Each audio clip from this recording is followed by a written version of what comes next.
Noir. I'm 2 episodes in, and I think it's good. It's good. I'm not gonna try to analyze it too much because it's only the second episode. But the parlor trick of switching between black and white versus full color or a Technicolor, uh, or was it? Was it the Kodak film?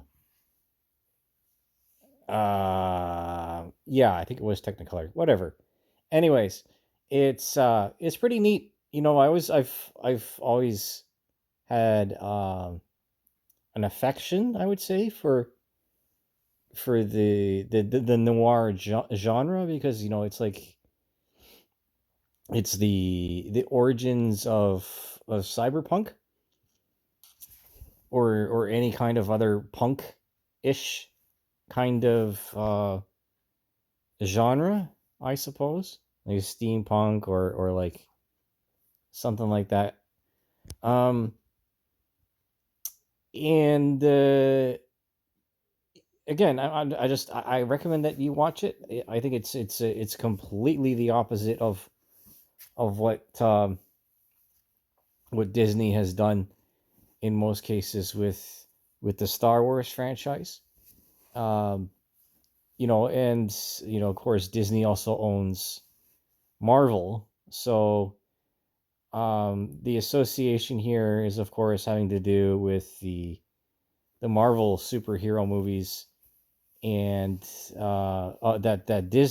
Disney owns the rights to, versus this one, which is a Sony production. And I think that Sony is a lot more protective of its IPs than other companies. I think it doesn't. Or a contrasting example would be DC. Again, having to do with the faithfulness to the original source material, and how much fan service they tolerate. Um, different flavors, right? Sometimes I prefer the DC cartoons versus the Marvel cartoons. I'm of the era where the X-Men cartoon was on television, and I really like that. Or the Batman, with the Art Deco motif and how iconic that was, or like quintessential to a lot of people. I think that may be the fate of Spider Noir, is something um, iconic and different. I don't think that it takes away from the original Spider-Man story. I think it's, again, it's a different universe. The only commonality is the spider thing, like the mutation, or like the fact that there's people unexplainably becoming superhuman, and the world is not ready for it. It's still dealing with like prohibition and stuff like that. These motifs that make that time and place really interesting, because if you see the parallels, as people lived in those days versus now, which I think is one of the thematic elements being used, in that things were not so different, right? They did People were still people. Technology hasn't really changed us very much. It has only temporarily altered the course of human history when it has to do with like electronics. Again, like it's a novelty, but it's an authentic novelty. I think I don't know if they use two different cameras with two different sources, or if it was one camera and then you have a black and white filter superimposed in post production.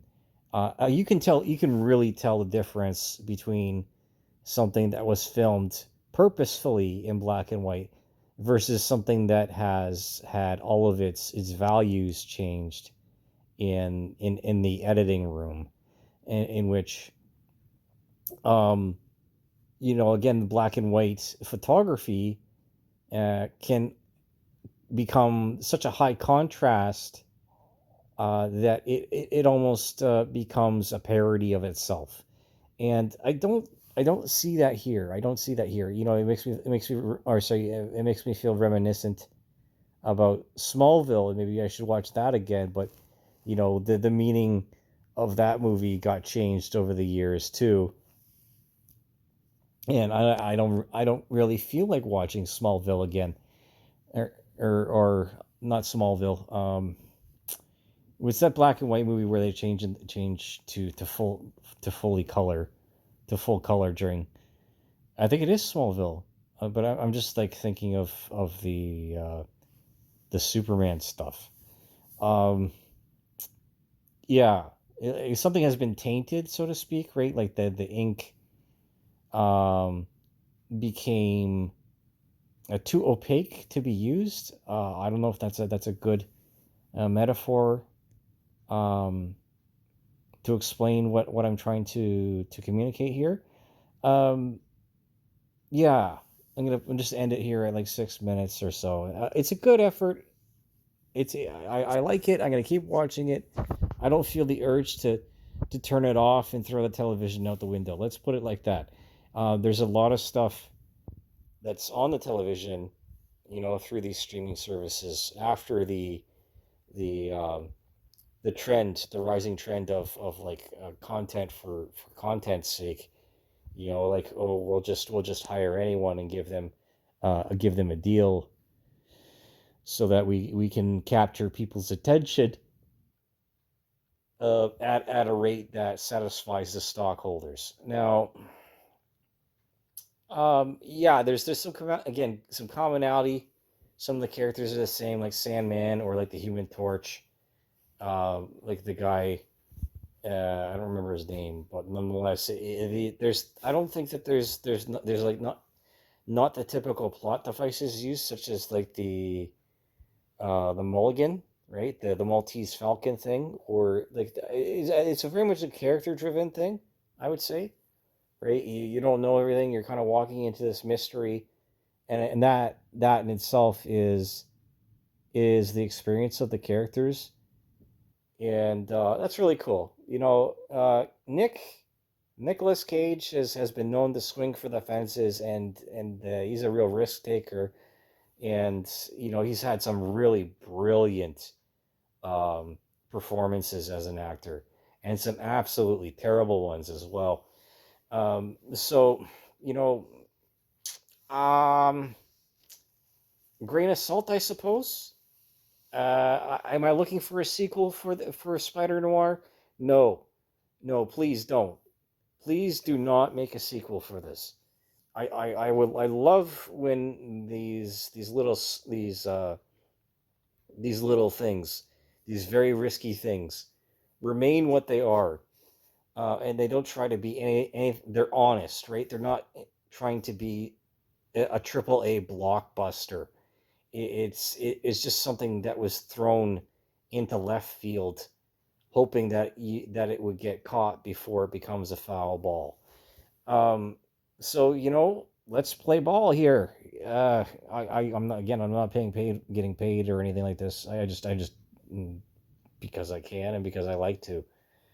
Anyways, carry on.